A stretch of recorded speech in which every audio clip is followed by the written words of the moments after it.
What kind of monster are you? I don't know about you, but I am excited and a little scared to see what monster you are going to be this summer at the Monster Talent Show. My name is Delano and I am your teacher this summer, and we are going to have so much fun.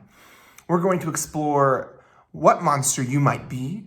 We're going to figure out how your monster walks and talks, how they tell stories, what skills they have, what activities they like to do, what hobbies they have.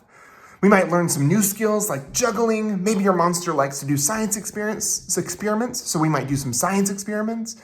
We are going to have so much fun. And then we are going to come together and make a monster talent show.